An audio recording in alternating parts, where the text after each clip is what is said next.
Salam uşaqlar, hədəf kursları 10-cu sinif sentyabr buraxılış sınağı 2025-ci izahlarına baxırıq. Demək 57-ci sualdan başlayaq. Deyək ki, kəsrlərdən hansı bu iki verilən kəsr arasında yerləşmir? Variantlara baxırıq.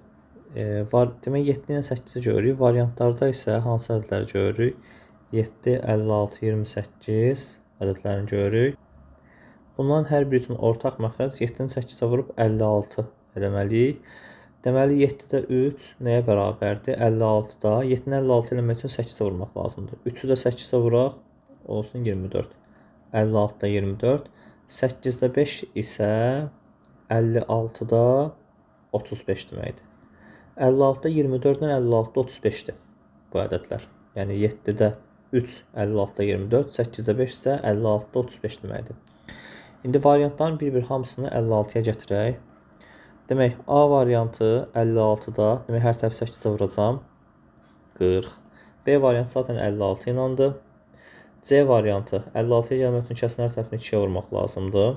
56-da 26. D variantı kəsin hər tərəfini 8-ə vur ki, 56-ya gəlsin. 56-da 32. Y variantı hər tərəfi 2-yə vur. 56-da 34. İndi bizə deyir ki, kəsrlərdən hansı bu aralıqda yerləşmir? Yəni 24 ilə 35 arasında yerləşmir. 24 ilə 35 arasında 40 yerləşmir. Cavab A variantıdır. 56-da 40, 56-da 24, 56-da 35 arasında yerləşmir. 25 həmin aralıqdadır. 26 həmin aralıqdadır. 34 həmin aralıqdadır. 32 həmin aralıqdadır. A variantı yerləşmir. Keçək növbəti suala. Bir düzxət üzərində 8 nöqtə qeyd olunmuşdursa, alınan parçaların sayı düsturu n vur n çıx 1 böl 2-dir. Yəni 8 vur 7 böl 2 bərabər 28. Cavab C variantı olacaq. 59-cu sualda ifadənin qiyməti aşağıdakılardan hansı ola bilər? İfadəni açaq. 100A toplansın 10B toplansın C çıxılsın 100B çıxılsın A çıxılsın C. Buradan C'lər islah gedir. 100B çıxılsın 10A deyəcəkdim. 100C'lər ixtisar gedir. 100A-dan 10A-nı çıxanda 90A eləyir. Topla 10B çıx 100B çıx 90B-dir. Və nəticədə 90 vurulsun mötərizədə A çıx B. A da B-dən böyük olduğu üçün A çıx B müsbət bir şeydir. Bir problem yoxdur. Və cavabımız 90-a bölünən bir ədəd olmalıdır. Variantlardan 90-a bölünən ədəd 630 C variantıdır. Keçək 60-cı suala. 60-cı sualda həmçinin anlayışlarında iki paralel düz xət varsa ki, xətlərin xassələrinə görə bu şəkildə bu 3 dənə bucağın cəmi 360 dərəcə olmalıdır. Yəni x üstə gəlinsin 90 dərəcə, üstə gəlinsin 105 dərəcənin cəmi 360 dərəcə olmalıdır. Cavab D variantı 165. 65-ci sualı bir boru boş hovuzu 2 saata doldurur. 1 saata 2də 1 hissəsini dolduracaq. Digər boru 3 saata boşaldırsa 3də 1 amma araya çıx qoyacaq. Hər iki boru eyni anda isə hovuz neçə saata dolar? Birinci bunu tapaq. X saata dolar bərabər 1 yazaq. Buradan 6-da 1 x bərabərdir 1-ə, x bərabərdir 6. Hovuz 6 saata dolar. 6 saatı dəqiqəyə çevirəndə 360 dəqiqə eləyir B variantı. Uyğun tərəflər paralel olan bucaqlardan biri o birinin 11 dəfə böyükdürsə, bu bucaqların biri x, biri 11x-dir. Bu bucaqlar ya bir-birinə bərabər olurdu ki, burada biri o birinin 11 dəfə böyükdürsə, bir-birinə bərabər deyil. Ya da cəmləri 180 olurdu. Cəmləri 180 olan variantı işə salırıq. X bərabər 15 dərəcə olur. X 15. Bu bucaqlardan böyüyü. Biri 15-dir, ikisinin cəmi 180 isə, digəri də 165 olmalıdır. 165 dərəcə A variantı. 9-a qalıqsız bölünən natural ədədləri 63-ə bölsək, orada alınan qalıqlar 9-a bölünən olmalıdırlar. Yəni 63-ə böldükdə, normalda ədədi 63-ə bölsən, qalıq 1-dən ta 62-yə qədər olan ədədlər alınmalıdır. Amma bu ədəd özü əvvəlcədən 9-a qalıqsız bölünür deyə 9-a bölünən qalıqları seçirəm və 0-dan fərqli. 9-a bölünən qalıqlar da 9, 63-ə qədər bütün 9-a bölünən ədədləri sayaq. Əslində 63 9-dan 7 alınırsa 6 götürəcəm, amma belə dənə-dənə də saya bilərik. 18, 27, 36, 45 və 54 deyə bilərik. 6 dənə cavab E variantı. Sonra uzunluğu 40 cm olan AB parçası daxilində uzunluğu 40 cm olan bir AB parçası var. Daxilində A nöqtəsindən başlayaraq C və D nöqtələri ardıcıl götürülmüşdür. 2 dənə C və D nöqtələri ardıcıl götürdük. CD parçasının uzunluğu 10 olarsa, AC və BD parçalarının orta nöqtələri arasındakı məsafəni tapın. AC və BD parçalarının orta nöqtələrini bu şəkildə qeyd edirəm. Yəni AC-nin ortası məsələn bu nöqtədirsə, x olaraq ayrılsın. BD-nin ortası bu nöqtədirsə, y olaraq ayrılsın. Ümumi parçanın uzunluğu 40 cm-dir. İndi şəkildən görürsən ki, 2x toplansın, 2y toplansın 10 bərabərdir 40-a. Buradan x topla y bərabərdir 15-ə. Yadda saxla. X topla y bərabərdir 15. Biz nə axtarırıq? Orta nöqtələr arasındakı bu məsafəni axtarırıq. Bax, bu məsafəni axtarırıq. Bu məsafədə görürük ki, x topla y-in üzərinə 10 gəlinmişidir. Yəni, x topla y 15 idi. Üzərinə də 10 əlavə etsək, 25 eləyir. Cavab E variantı eləyir. Bu tip suallarda başqa alternativ yolda bütün uzunluq ilə ortadakı parçanın uzunluğunu toplayıb yarı bölmək də ola bilər. Alternativ üsul olaraq, əgər yadınızda qalırsa, bunu da istifadə edə bilərsiniz. Qısa bir düstur. Sonra 65-ci sual. Əkobu əboba vurmaq, əkob abi vur əbob abi bərabərdə A vur B düsturu ilə olur. O da 15-i vurursan 18-ə, cavab 270 eləyir, B variantı. 66-cı sualda məxrəci 30 10 düzgün kəsrlərin neçəsinin sonlu onluq kəsr şəklində göstərmək olar deyə bir kəlmə gördüsə, o sözü gördüsə, düstur belədir ki, qayda belədir ki, 2 5-lərin hasili çıx 1.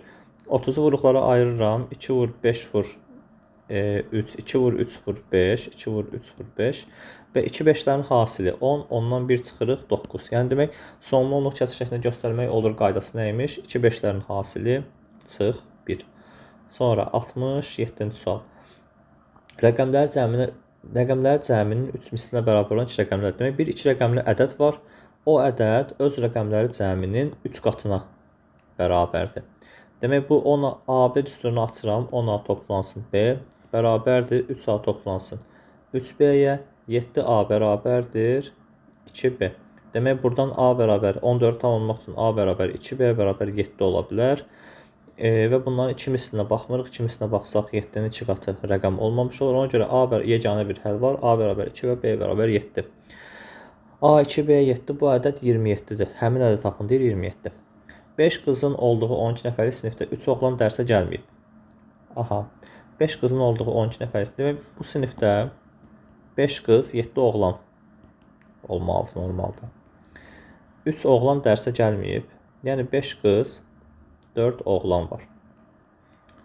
5 qız, 4 oğlan var sinifdə. Və deyək, sinifdə olan qızların sayı 5. Sinifdəki uşaqların sayının hansı hissəsidir? Yəni 9. 9-da 5. C variantı. Ədədlərdən hansı 4-ə qalxısız bölünür? 4-ə qalxısız bölünməni bilirik ki, 4-ə qalxısız bölünməni bilmək üçün son 2 rəqəmə baxmaq lazımdır. 4-ə bölünürsə cavab 4-ə bölünür. Və buradakı son 2 rəqəmə baxanda yalnızca 92-nin 4-ə bölündüyünü görürəm. Cavab D variantı. Qarşılıqlı sadə ədədlərdə əkob hasilə, əbobsa 1-ə bərabərdir. Ona görə cavab AB, C variantı. E də cək. 71-ci sualda dövrü kəsrin qaydasından istifadə etsək, 1 tam dövrdə 6, 1 tam 9-da 6-ya bərabərdir. Toplansın 9-da 7, toplansın 3-də 1 də 9-da 3-dür. Buradan da ümumi 1 tam 9-da 6-nı çevirsək, 1 tam 9-da 6 bilirik ki, 9-da 15-dir. 1 vur 9 topla 6. 9-da 15 toplansın, 7 toplansın 3. O da nə eləyir? 9-da 25. 9-da 25. Buradan tam hissə ayırsaq, 25-in içində 2 dənə 9 var. 2 tam 9-da 25-dən 18-i çıx 7. 2 tam 9-da 7 ya da 2 tam dövrdə 7. C variantı. Rəqəmlər cəmi 15 olan 2 rəqəmli ədədlərdən sadə vuruqları sayı ən çox olan ədəd hansıdır? Rəqəmləri cəmi 15 olan 2 rəqəmli ədədləri yazaq. Demək, bu ədədlər, yəni 1 və 14 kimi bir şey ola bilməz. Təbii ki, yəni 2 dənə rəqəmdən söhbət gedirsə, ikinci tərəfi ən çox 9 olsa, yəni təkliyi 9 olsa, onluğu 6 olmalıdır. 6, 9, 15 eləyir mi? Eləyir. Demək, bu ədəd ya 69 ola bilər, ya 78 ola bilər, ya 87 ola bilər, ya da 96 ola bilər. Bu 4 variantdan başqa rəqəmləri cəmi 15 eləyən iki rəqəmlər yoxdur. Buradan da 69-u vuruqlara ayırsaq, 3 vurulsun 23. 78-i vuruqlara ayırsaq, 2 vurulsun 3 vurulsun 13 olacaq. 87-ni vuruqlara ayırsaq, 87-ni 3-ə bölsək 29. 3 vurulsun 29-dur. 96-nı vuruqlara ayırsaq, 96-nı 2-yə bölsək eləyir 48. 48-i 2-yə bölsən 24. 24-ü 2-yə bölsən 12. 12-ni 2 vur 2 vur 3 kimi göstərəcəm. 32 vur, bəli. 2 vur 2 vur 2 vur 2 vur 2 vur 3-dür 96. Demək nəymiş? Sadə vuruqlar sayı ən çox olan ədəd hansıdır? 96. Cavab 96. Ən böyük 2 rəqəmli cüt ədəd. Ən böyük 2 rəqəmli cüt ədəd. Ən böyük 2 rəqəmli 99-dur. Cüt ədəd olsa 98-dir. Bunun ilə ən kiçik 3 rəqəmli ədəd, ən kiçik 3 rəqəmli ədəd hansı ədəddir? 100. Və bunların əvəbini tapaq. 2 ardıcıl natural ədəddir bunlar. 2 ardıcıl cüt natural ədəddir. Bunların əvəbi 2 eləməlidir. Amma yəni bir yoxlamaq istəyirsinizsə 98-i 2 vur 7 vur 7 kimi, 100-ü də 2 vur 2 vur 5 vur 5 kimi göstərib yalnız da 2-ni ortaqlıq seçə bilərsiniz. Əbob 2. Sonra 74-cü suala baxaq. 74-cü sualda xarici bir tərəfli bucaqlardan yenə xarici bir tərəfli bucaqlar, yəni bir tərəfli bucaqların cəmi 180 dərəcə olurdu. 9 dəfə böyük olar. Demək bunların biri x-dir, biri 9x-dir. Bunların cəmi 180 eləyir. Buradan x bərabərdir 18 dərəcə.